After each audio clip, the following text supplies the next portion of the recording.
illallah, la ilaha illallah, la ilaha illallah, la ilaha illallah, la ilaha illallah, la ilaha illallah, la ilaha illallah, la ilaha illallah, la ilaha illallah, la ilaha illallah,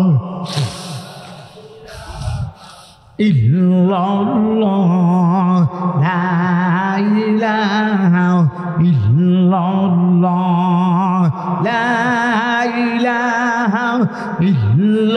illallah, la ilaha illallah, la ilaha illallah, la ilaha illallah, la ilaha illallah, la ilaha illallah, la ilaha illallah, la ilaha illallah, la ilaha illallah, la ilaha illallah, la ilaha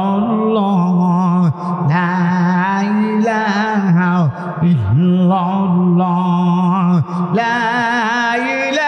ilaha illallah, la ilaha illallah, la ilaha illallah, la ilaha illallah, la ilaha illallah, la ilaha illallah, illallah, la ilaha illallah, la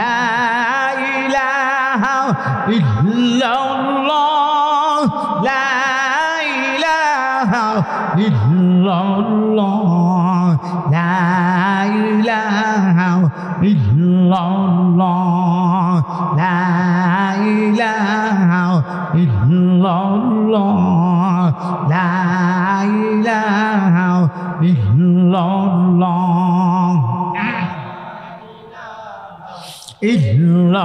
illallah, la ilaha illallah, la ilaha illallah, la ilaha illallah, la ilaha illallah, la ilaha illallah, la ilaha illallah, la illallah,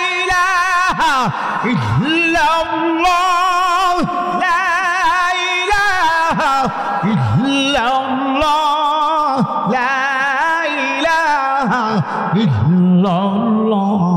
ilaha illallah, la ilaha illallah, la ilaha illallah, la ilaha illallah,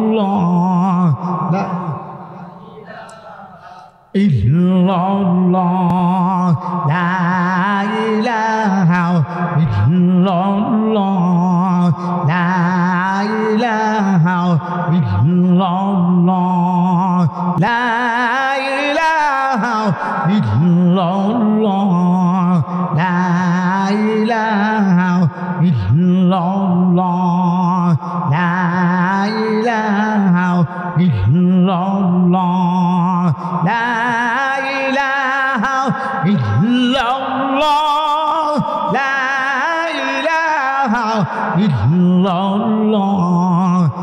la ilaha illallah, la ilaha illallah, la ilaha illallah, la ilaha illallah,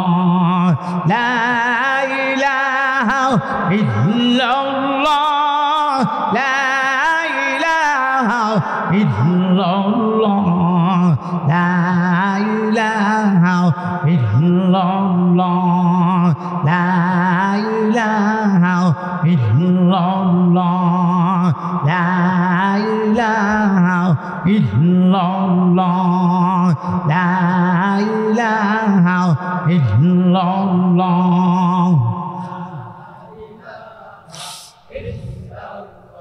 লা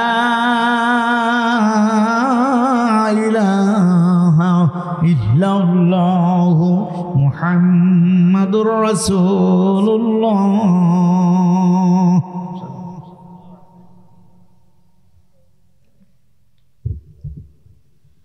বুড়িমোড়া পশ্চিমপাড়া তালিমুল কোরআন নুরানি হাফিজিয়া মাদ্রাসা ও এতিমখানার উদ্যোগে আয়োজিত ওয়াজ মাহফিলের সম্মানিত সভাপতি, অত্র মাদ্রাসার প্রতিষ্ঠাতা পরিচালক হাফেজ শফিকুল ইসলাম সাহেব দামাত বরকাতুল আলিয়া,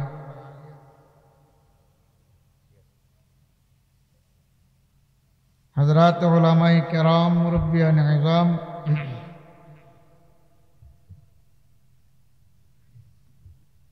প্রাণপ্রিয় যুবক ভাইয়েরা, স্নেহের ছোট ভাইয়েরা, পর্দার অন্তরালে মা ও বোনেরা, আল্লাহ রব্বুল আলামিনের দরবারে লাখ কোটি শুকর যে মহান রব্বুল আলামিন আজকের মাহফিলের শেষ অধিবেশনে আমাদেরকে বসার তৌফিক দান করেছেন। শুকরিয়াতান সবাই বলি আলহামদুলিল্লাহ। মাগরিবের পর থেকে হযরত উলামায়ে কেরাম গুরুত্বপূর্ণ আলোচনা করেছেন। আমি বেশি লম্বা আলোচনা করব না, রাত্র 11:30 হয়ে গেছে, উপরে 12টার ভিতরে ইনশাআল্লাহ আশা করি দোয়া হয়ে যাবে। যে আলোচনাগুলো আমরা শুনছি, এই আলোচনাগুলো যদি আমরা আমল করি তাহলে আমাদের জন্য যথেষ্ট হবে। আমার হযরত ওয়ালা বলতেন, শুধু জানার মধ্যেই কামিয়াবি নয়, জানার পাশাপাশি মানার মধ্যেই হলো পরিপূর্ণ কামিয়াবি। কথা ঠিক না? ওয়াজ সবাই জানে কম বেশি। হিন্দু বাড়ে তো আমরা ওয়াজ শিক্ষা নিছি, শুনতে শুনতে এরা ওয়াজ জানে। আমার একজন হিন্দু স্যার আছে, স্কুলে যখন পড়তাম তখন সিউর অফিসে স্কুলের ছাত্রছাত্রীদের বিভিন্ন প্রতিযোগিতা হয় না? ওই প্রতিযোগিতায় আমারে নিয়ে যেত। গজল গাওয়ার প্রতিযোগিতা, কেরাত প্রতিযোগিতা, আজান প্রতিযোগিতা, এগুলাতে নিয়ে যেত। তো প্রতিযোগিতায় যাইবার আগে হিন্দু স্যার তাই না আমাকে কেরাত প্রতিযোগিতার মস্ক করাইতো। আমারে কেমনে টান দিতে হইব, কোন জায়গাটা ভাঙ্গা দিতে হইব, এই মস্ক হিন্দু বড়া করাইতো। তাহলে তানে আমার যে সুরাটা মস্ক করাইতো, এই সুরা তানে শিখছে মক্তবে গিয়া না, এই শুনতে শুনতে। কারি ওবায়দুল্লাহ সাহেব রেডিওতে তালাওয়াত করতেন, এই রেডিওতে যারা কারি সাহেবরা তালাওয়াত করেন শূন্য শূন্য বেটা শিক্ষা, এবারও সুর আছে, গজলের সুর। কবর মাটিটা সরাইয়া যেন একটু ফাঁকা হইছে, কবরের ভিতর থেকে মেশক আম্বরের ঘ্রাণ বেরোতেছে, এমন খুশবু, এমন ঘ্রাণ, সুবহানাল্লাহ, যেন জান্নাতি ঘ্রাণ, সুবহানাল্লাহ। তখন তিনি একটু উকি দিয়ে তাকায় দেখে কবরের ভিতরটা ফুলের বাগানে ভরপুর হয়ে গেছে। এই ফুলের বাগানের উপরে তানের এই কাঠটা পড়ে রয়েছে। আস্তে করে কাঠটা নিয়ে নিলেন। গ্রানের ব্যাপারে, গ্রানটা যে বলছি এটার ব্যাপারে আরেকটা ঘটনা আমার নিজে বাস্তব।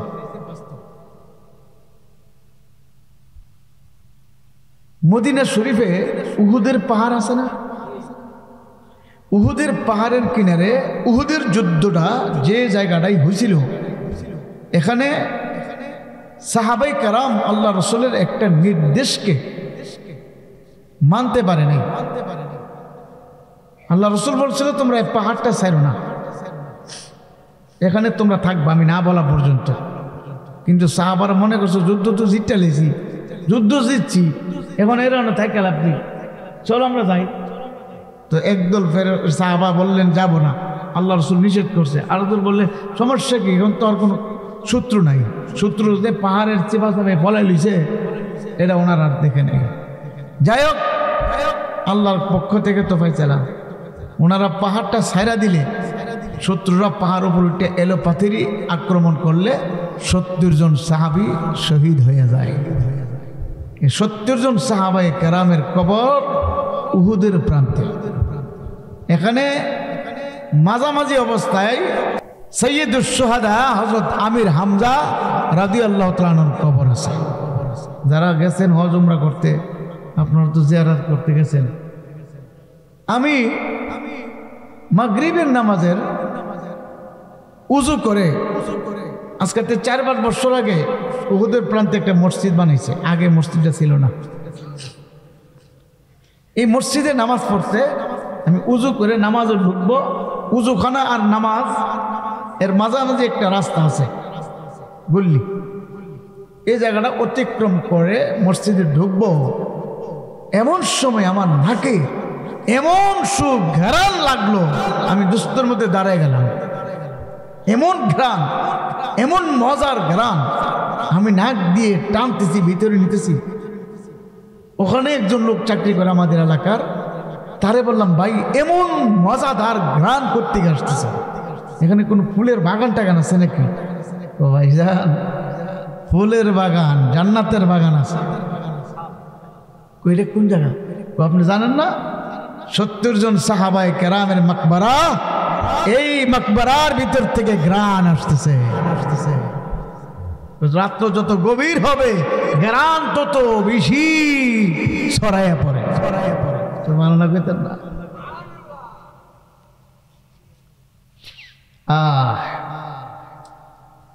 এই যে গত 27 দিন আগে আল্লাহ পাক আপনাদের দোয়া জিয়ারত করাই আনছে, গত সপ্তাহে ছিল। তো এই গ্রাম পায়া ওই ব্যক্তি বলতেছে যে নিশ্চয়ই লোকটা আল্লাহর ওলি হইবে, নতুবা তার কবরটা জান্নাতের বাগিচা, ফুলের বাগিচা হয়ে গেছে। এ লোকের গোপনীয় কোনো আমল আছে। তিনি বলতেছেন আপনারা বলেন তো জানেননি? যারা পাশে ছিল তারা না, আমরা ওনার গোপনীয় আমল সম্পর্কে জানি না। আমরা এতটুকু জানি লোকটা একজন সাধারণ কৃষক, মূর্খ মানুষ, শিক্ষিত লোক না, কৃষক, কৃষি কাজ করে, এতটুকু জানি। নামাজ কালাম পড়ে, কিন্তু তার গোপনীয় আমল সম্পর্কে আমরা জানি না। এটা তার বাড়ির যারা আছে ওরা হয়তো জানতে পারে। তো চলেন বাড়ি যাই। বাড়ি গেলেন, যায়া যখন জিজ্ঞাসা করলেন, ঘর থেকে একটা মেয়ে লোকের আওয়াজ আসলো। বলল আপনার কি হয়? আমার আব্বু। আচ্ছা, আমরা আপনাকে একটা কথা জিজ্ঞাসা করি, আপনার আব্বাজানের এমন কোনো গোপনীয় আমল আপনি কি জানেন? যে এমন একটা গোপনীয় আমল সে করতে অন্যরা জানে না, আপনি জানেন হয়তো। কোন গোপনীয় আমল সম্পর্কে আমার জানা নেই, তবে একটা আমল আমার আব্বাজান প্রতিদিন করতেন। কি আমল? আমার আব্বা ফজর নামাজ পড়ে এই যে থাকের ওপরে কোরআন শরীফ আছে না, এই কোরআন শরীফ থাকের থেকে নিয়া তিনি কোরআন শরীফের গিলাপ খুলে বুকে জড়াইতেন, মুখে চুমু দিতেন আর বলতেন হাযা কালামু রাব্বি, হাযা কালামু রাব্বি। এই যে আমার মাওলার কালাম, এই যে আমার মাওলার কালাম। কোরআনুল কারীম খুললা শুরু থেকে আঙ্গুল ঘুরায় ঘুরে, আয়াতের ওপরে আঙ্গুল ঘুরায় ঘুরায় পৃষ্ঠা উল্টাইতো, আবার অপর পৃষ্ঠা আঙ্গুল ঘুরাইতো, আবার পৃষ্ঠা উল্টাইতো, আর বলতো এই যে আমার মাওলার কালাম, এই যে আমার মাওলার কালাম। এরকম বলতেন আর চোখের পানি ছাড়তেন। কয়েকদিন পর পর বলতেন, মা আমি তো কোরআনুল কারীম খতম করছি, দোয়া কইরু। আমি বলতাম, আব্বাজান আপনি তো কোরআনুল কারীম পড়তে জানেন না, আপনি আবার কিভাবে খতম করেন? তখন আব্বাজান বলতেন, মাগো আমি কোরআনুল কারীম পড়তে জানি না কথা ঠিক, আমি আল্লাহ রাব্বুল আলামিনের কোরআনের আয়াতের উপরে আঙ্গুল ঘোরায় ঘোরায় খতম করি। সবাই বলেন সুবহানাল্লাহ। আমার মাওলার কোরআনুল কারীমের মহব্বত অন্তরের ভিতরে এমনভাবে তিনি ঢুকাইছে, আমার মাওলার কোরআনকে নিয়মিত ফজরের পরে পরে তিনি এরকম হাতে নিয়ে চুমু খাইতো, বুকে জড়াইতো আর বলতো, মালিক আমি চক্ষু থয়েও অন্ধ, আমি তোমার কোরআন পড়তে জানি না, আমি তোমার কোরআন তালাওয়াত করতে জানি না, আল্লাহ আমারে মাফ করিয়ে দাও, আমারে কোরআনের মহব্বতের খাতির মাফ করিয়া দাও। বাবার আল্লাহর হাবিব বলছে, যে ব্যক্তি কোরআনকে মহব্বত করবে, কোরআনের হাফেজদেরকে মহব্বত করবে, কোরআনের আলেমদেরকে মহব্বত করবে, আলমার ও মাআমান আহাব্বা, দুনিয়াতে যার সাথে যার মহব্বত তার সাথে তার কিয়ামত। সবাই বলেন সুবহানাল্লাহ। আল্লাহর হাবিব বলছে, আল্লাহু আকবার, কোরআনুল কারীম তার কবরের পাশে মাথার কিনারে বৈশা থাকবে। মুনকির নাকি যেমন সওয়াল করার জন্য আসবে, কোরআনুল কারীম বলবে, ভাই মুনকির নাকির সে ঘুমাইতে আছে, তাকে জাগাইও না, তারে কোনো কিছু জিজ্ঞাসা করো না, কোনো কিছু জিজ্ঞাসা করলে আমাকে করো, আমি জবাব দেব। মুনকির নাকির ফেরেশতারা বলবে, তুমি কে, তোমার পরিচয় কি? তখন বলবে, আমি হলাম কোরআনুল কারীম, আমি তার পক্ষে আসছি, তার জন্য সুপারিশ করব তোমার কাছে, তার পক্ষে থেকে প্রশ্নের জবাব দেওয়ার জন্য আসি। সে আমার বন্ধু ছিল, আমিও তার বন্ধু ছিলাম, আমাকে তালাওয়াত করছে, আমাকে মহব্বত করছে, ভালোবাসছে, যারা আমাকে মুখস্থ করছে, হাফেজ হয়েছে, তাদেরকেও ভালোবাসছে, মহব্বত করছে। এই মহব্বতের কারণে আমি তার বন্ধু হয়ে গেছি। যেরকম সুবহানাল্লাহ। নাকির ফেরেশতারা বলবে, আরে কোরআনুল কারীম তোমার জবাব দেওয়া লাগবে না, আমাদের বুঝ হয়ে গেছে। আল্লাহ আবার ডান দিক থেকে বলতে থাকবে, নামাজের আমল। ভাই মুনকির নাকির সে ঘুমাইতে আছে, তারে জাগাইও না, কোনো কিছু জিজ্ঞাসা করলে আমাকে করতে পারো। তখন বলবে, তুমি আবার কে? আমি হইলাম তার নামাজ, আমি তার নামাজের আমল। আল্লাহ ইহতিমাম গুরুত্ব সহকারে নামাজ আদায় করছে। যত শীত আর যত কঠিন কষ্ট ঠান্ডা হোক, আল্লাহ ফজর আযান হয়ে গেলে শীতের মধ্যে বিছানা থেকে আলাদা হইয়া লেপ কম্বল ফালাইয়া পাগলের মতন দৌড়ে আমার মাওলার দরবারে হাজির হয়েছে। ওরে মুনকির নাকির, তাকে জিজ্ঞাসা করিও না, জাগাইও না, ঘুমাইতে আছে, আমরা তার পক্ষ থেকে জবাব দিয়ে দেব। যেরকম সুবহানাল্লাহ। আবারে বাম দিক থেকে রোজা রমজান বলবে, ভাই মুনকির নাকির সে ঘুমাইতে আছে, তাকে জাগাইও না, জিজ্ঞাসা করলে আমাকে করো। ফেরেশতারা বলবে, তুমি আবার কে? আমি হইলাম রমজান মাসের রোজা। এত বড় গরম, এত লম্বা বড় দিনের মধ্যে আল্লাহর বান্দা রোজা রাখছে, রোজা ছাড়ে নাই। এমন কি নাকি তাকে জাগায় না, আমি তার পক্ষ থেকে জবাব দেওয়ার জন্য হাজির হয়ে গেলাম। যেরকম সুবহানাল্লাহ। পায়ের কিনারে দান সদকা, এই যে মাদ্রাসা দান করলেন, এই যে মাদ্রাসা সদকা দান করেন, এ দান সদকা গুলো পায়ের কিনারে জমিয়ে বসে থাকবে।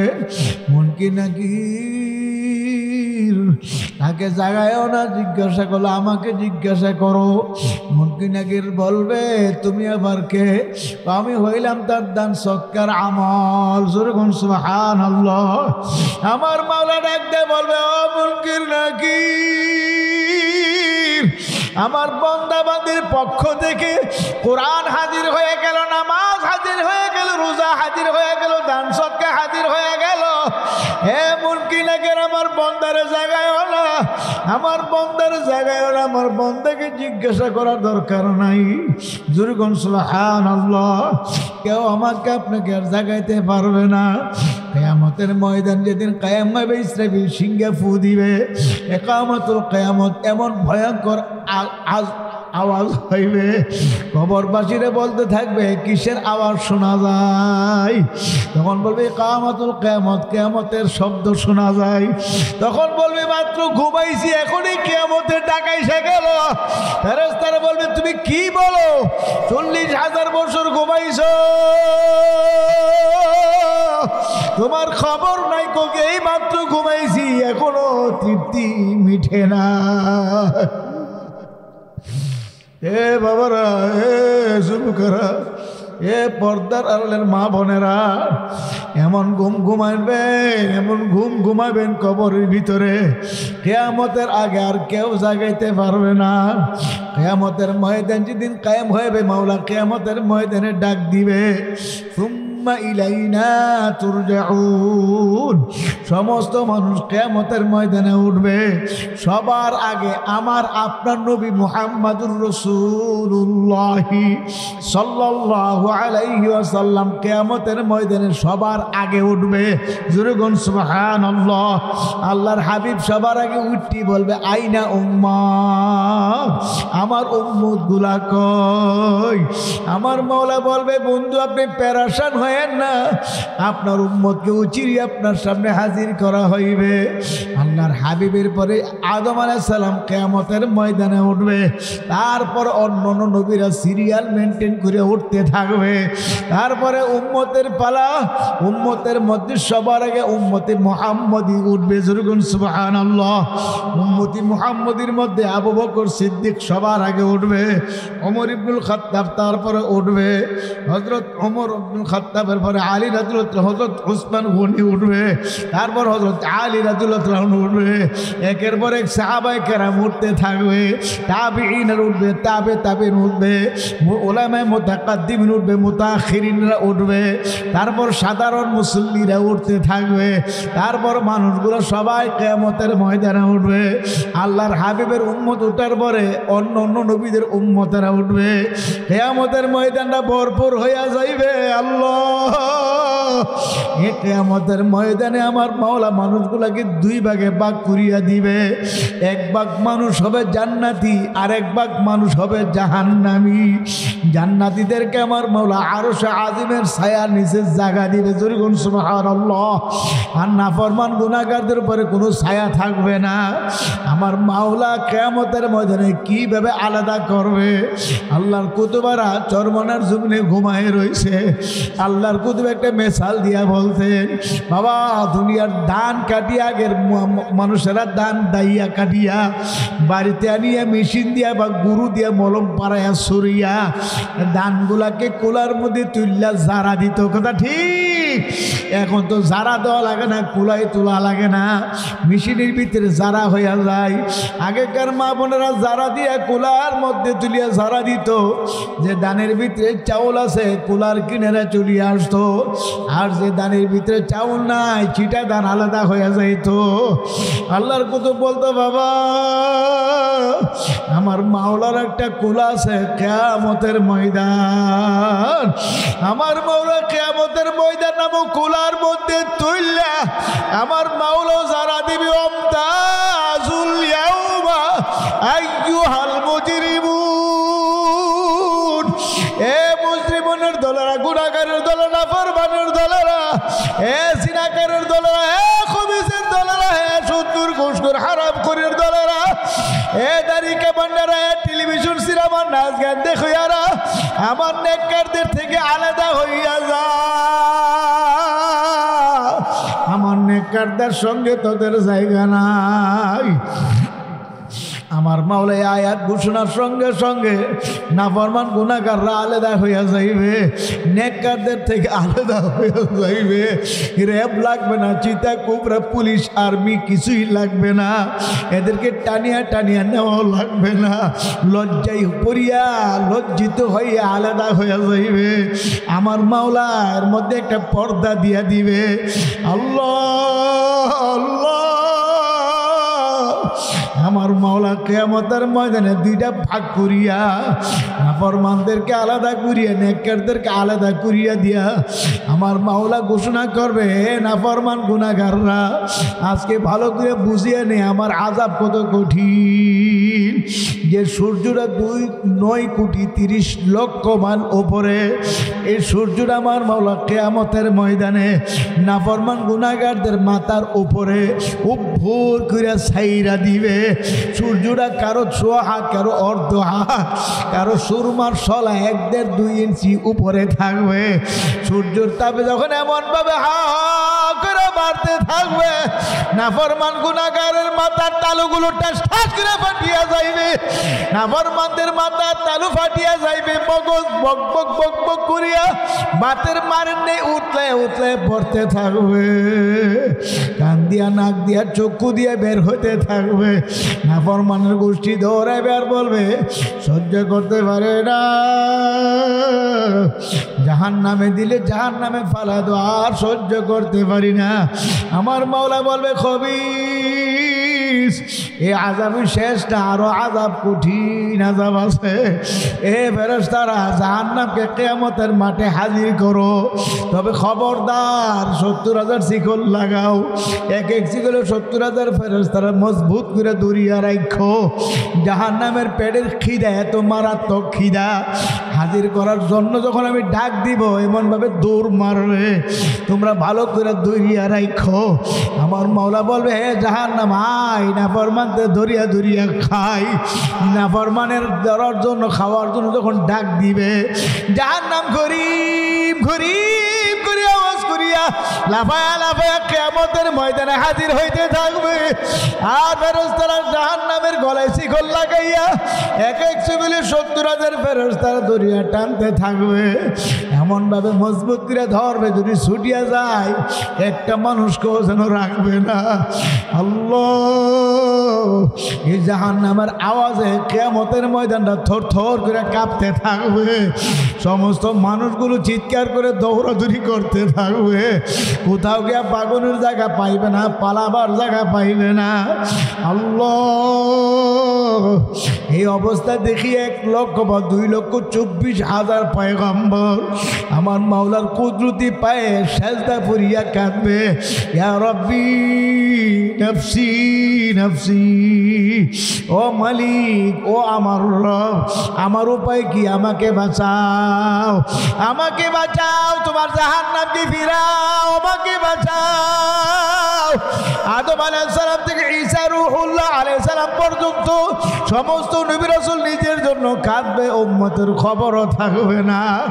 একমাত্র আমার আপনার নবী উম্মতের কান্ডারি রাহমাতুল লিল আলামিন, উম্মতের মায়ায় পড়িয়া সেজদায় পড়িয়া যাইয়া আমার মাওলার দরবারে কাঁদবে, ইয়া রব্বি হাবলি উম্মতি, ইয়া রব্বি হাবলি উম্মতি, ও আমার মালিক, আমার উম্মতের উপায় কি, আমার উম্মতের উপায় কি, আমার উম্মতরে বাঁচাও, আমার উম্মতরে বাঁচাও। তোমার জাহান্নাম যেভাবে আসতে আছে আমার ভয় লাগতেছে না, যারা আমার উম্মত গুলারে খাইয়া ফালাই। মালিক, তোমার জাত ইজ্জতের কসম করে বলছি, আমার একটা এতিম উম্মতকে যদি ধরিয়া ফালাই আমি তোমার জান্নাতে যাব না, আমি তোমার জান্নাতে যাব না। আমার মাওলার কুদরতি ফরল এবং মুহাব্বতের জোশ উঠিয়া যাইবে, আরশ কাঁদতে থাকবে, ফেরেশতারা কাঁদতে থাকবে, মালিক তোমার বন্ধু কাঁদতে আমরা সহ্য করতে পারি না। আমার মালিক ডাকতে বলবে, জিবরাইল জলদি যাও, আমার বন্ধুর কাছে পানি নিয়ে যাও, আমার বন্ধু যেন না কান্দে, আমার বন্ধু সুন্দর মাথা মোবারক উঠে বলো পানি যেন জাহান্নামের গায়ে ছিটাইয়া দে। আল্লাহর হাবিবের দরবারে জিবরাইল আসিয়া বলবে ইয়া রাসূলুল্লাহ আর কাইদেন না, আপনার উম্মতের জন্য মাওলা হাদিয়া বানিয়ে দিয়েছে। আল্লাহর হাবিব বলবে কি হাদিয়া? বলে এই যে ধরেন পানি জাহান্নামের গায়ে ছিটাইয়া দেন। আল্লাহর হাবিব আলাইহিস সালাম পানি হাতি নিয়ে জাহান্নামের গায়ে ছিটাইয়া দিবে। জাহান্নামের আগুন কেত কেত করে পিছাইয়া যাইবে। আল্লাহর হাবিব বলবে মাবুদ গো এ পানি কোন রহমতি বরকতি পানি। আল্লাহর হাবিবের কথা শুনে আল্লাহর হাবিব বলবে আল্লাহ আল্লাহ রব্বুল আলামিন বলবে মাবুদ আল্লাহ এ পানি